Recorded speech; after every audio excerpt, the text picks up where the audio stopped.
Even Shubham जो आज हमें बहुत डिटेल बताते हैं, 2010 तक एक एक ऑपरेशन अकाउंट फॉर था, ट्रांसपेरेंट था और मजबूती से हम लोग काम कर रहे थे।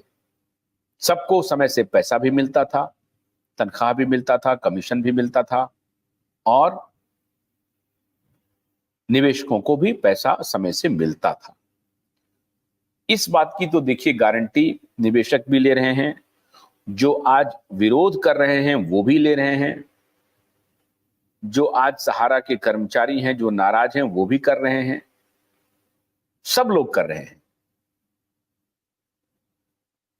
तो इस बात से तो कोई इनकार नहीं कर सकता है कि 2010 तक का उनका ऑपरेशन,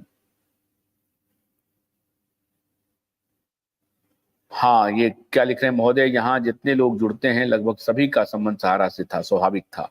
जो सहारा में अब भी नहीं वो भी कभी सहारा की अच्छी बात नहीं बोल सकता। हाँ बिल्कुल ठीक कह रहे हैं आप। मैं खुद कह रहा हूं कि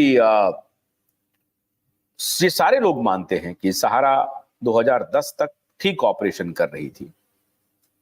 अब यही तो घालमेल हुआ। अगर मैं ये मानता हूं कि अगर सहारा श्री आज जिंदा होते तो शायद उनके पास ये हिम्मत था कि वो जाके बोल देते कि हाँ हमसे कुछ गलती हो गई और हमने कन्वर्जन करा लिया और हम समझ नहीं पाए। लेकिन 2010 तक तो बड़े, या जिन्होंने गलत सलाह दे दिया और उसकी वजह से उन्होंने इस तरह की गलती कर दी और फिर हम आपसे लॉगर हेड पे लड़ने लगे। लेकिन आप एज ए बिजनेसमैन अगर आप उनको इवेलुएट करें तो आप अभी जिस इंटरव्यू को सुनने के बाद मुझे ऐसा लगता है कि ये सबको इस पर प्लान करना चाहिए, विचार करना चाहिए। वो उनका तात्पर्य यही था और ये बात वो बोलते भी थे कि अगर सहारा के आरबीआई के बोर्ड ऑफ डायरेक्टर्स में से वही लोग जो हमारे खिलाफ यहाँ थे वही सेबी में पहुंच गए और उन्होंने सत्तू बांध लिया हमारे खिलाफ, बियॉन्ड दी लॉ जाने का, कानून के खिलाफ जाने का, तो शुरू में तो उन्होंने कहा कि आप जो ऑपरेशन कर रहे हैं, तारीफ किया उन्होंने। कुछ लोगों ने कहा कि आपका ऑपरेशन जो वायबल नहीं है और इसलिए हम अपनी वायबिलिटी दिखाने के लिए हम ये ओएफसीडी ले आए और रियल एस्टेट में हमने इंटर किया। और इस बात का तो देखिए मैं स्वयं भी साक्षी हूं, क्योंकि जिस वक्त वो ये ओएफसीडी लाए थे उस वक्त वो अमेरिका के सबसे बड़े बड़े real estate giant Turner and Turner brothers से वो कॉन्ट्रैक्ट फाइनल कर रहे थे। और ये बात सही है कि अगर 217 सिटीज में एक साथ काम शुरू हो गया होता, अगर होता तो निश्चित रूप से एक वायबल प्रोजेक्ट होता, इसमें कोई दो राय नहीं है। क्योंकि ये वही पीरियड था और आज तक 2024 तक, अगर आप बीच का ये कोविड का दौर छोड़ दें तो 2007 से लेकर के 2024 में जो पूरे देश में रियल एस्टेट जिस तरीके से बूम किया है, और वो कंपनियां जो कभी जिसका रिश्ता नहीं है रियल एस्टेट से वो रियल एस्टेट में आई है। जैसे गोदरेज बनाती कुछ और थी, आई रियल एस्टेट में। टाटा बनाती कुछ और थी, आई रियल एस्टेट में।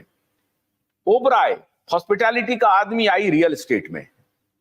और इसी प्रकार से दूसरे, अब तो मैक्स, अभी आप देखिए मैक्स लाइफ इंश्योरेंस करने वाली कंपनी, हॉस्पिटल चलाती थी, लाइफ इंश्योरेंस बेचती थी, रियल एस्टेट का बहुत बड़ा प्लेयर हो गया भारत में आज के दिन में।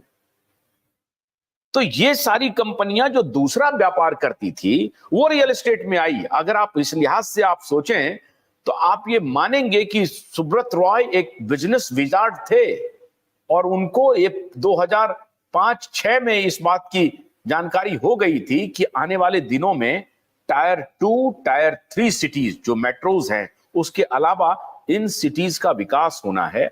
और जो मेट्रोज में जो लोगों का इन्फ्लक्स हो रहा है, जो पॉपुलेशन बढ़ रहा है, इसको डाइवर्ट करने के लिए जो छोटे शहर हैं उसको डेवलप किया जाएगा। और आप देखिए भारत सरकार का प्रोजेक्ट आया स्मार्ट सिटी का, 100 स्मार्ट सिटी का। हालांकि क्या हुआ स्मार्ट सिटी का गॉड नोज, भगवान जाने। तो कहां है स्मार्ट सिटी?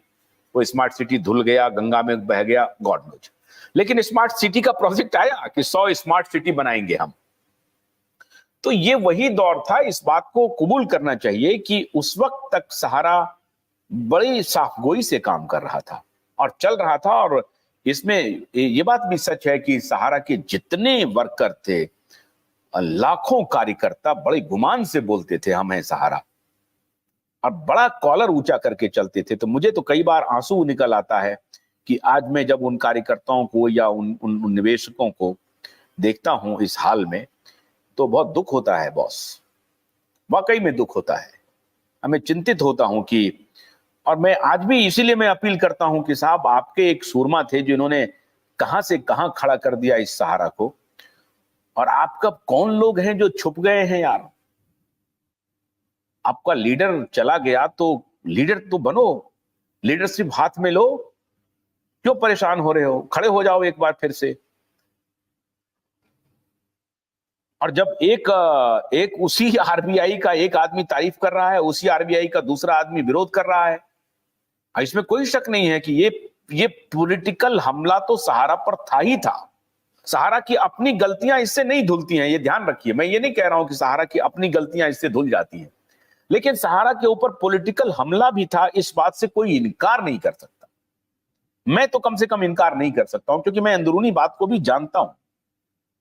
तो सहारा के ऊपर पॉलिटिकल हमला भी था, नहीं तो आज गोदरेज, देखिए साहब, गोदरेज के एक एक फ्लैट दिल्ली जैसे शहर में 5-5 करोड़ में बिक रहे हैं, छोटे छोटे फ्लैट। नोएडा में गोदरेज फ्लैट बेच रही है 5-5 करोड़ में, 4-4 करोड़ में, 1200 स्क्वायर फीट, 1300 स्क्वायर फीट का। ये गोदरेज कहां था? आपने सुना था गोदरेज रियल्टी का 2006-7 में? आप गुमान कीजिए 2007-8 में जब आप पिक पर चल रहे थे, 217 सिटीज में आपके सिटी होम्स लॉन्च हो रहे थे। अगर वो हो गया होता तो इसमें कोई शक नहीं है कि वायबल हो गया होता सहारा का प्रोजेक्ट, और ये सारी बातें आज सुनने को मिलती नहीं। तो क्वांटम जंप तो एज ए बिजनेसमैन वो ले रहे थे, लेकिन अब नियति को कुछ और मंजूर था। अब वो बात तो हो गई पुरानी साहब।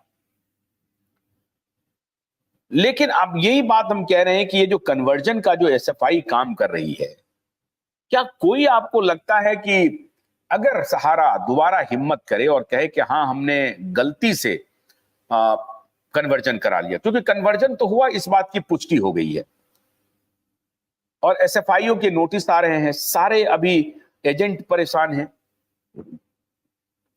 और मैं उन एजेंट को ये हौसला दे रहा हूं कि आप लोग घबराइए मत। आपको अगर सम्मन आता है, आज सम्मन को फेस कीजिए, जाइए, उनको कहिए कि साहब मेरे, आप ईमानदारी से जो बात थी वही बोलिए कि मेरे सामने नौकरी की परेशानी थी और मुझे ये मजबूरी में ये कन्वर्जन कराने के लिए उसमें शामिल होना पड़ा, और प्रबंधन ने मुझे ऐसा कहा करने के लिए, इसलिए मैंने किया।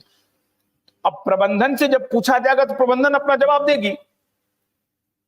आप प्रबंधन की जिम्मेदारी आप मत लीजिए, वरना आप फंस जाइएगा। और देखिए, सरकार जो होती है ना, वो सुविधा कम देती है, फंसाती ज्यादा है। डेमोक्रेसी का जब आप पूरा पढ़ेंगे उसमें आप मत जाइए। अभी सरकार के फंक्शन क्या होते हैं, सरकार करती क्या है। सरकार उलझाने का काम करती है, सुलझाती नहीं है, ये हमेशा ध्यान रखिए।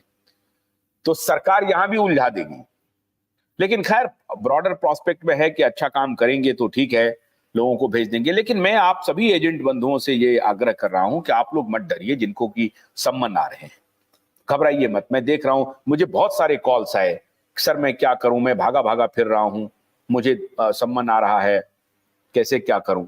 मैंने सबको फोन पर भी मैसेज दिया, मैंने बात भी की, मैंने सबको समझाया है कि आप लोग डरिए मत, हौसला रखिए, जाइए सामने, और जो सही बात है सच बोल दीजिए। सच बोलने में पीछे मत हटिए, क्योंकि सच बोलेंगे अगर आप, तो आप पर कार्रवाई नहीं होगी। आप अगर झूठ का रास्ता लेंगे, तो जैसे प्रबंधन ने झूठ का रास्ता लिया, तो आज प्रबंधन फंस रही है। प्रबंधन इसका क्या रास्ता लेती है, प्रबंधन क्या जवाब देती है एसएफआईओ को, क्योंकि एसएफआई का जो मामला है वो बहुत खतरनाक है। ये मामला ऐसा है क्योंकि ये साबित कर देगा कि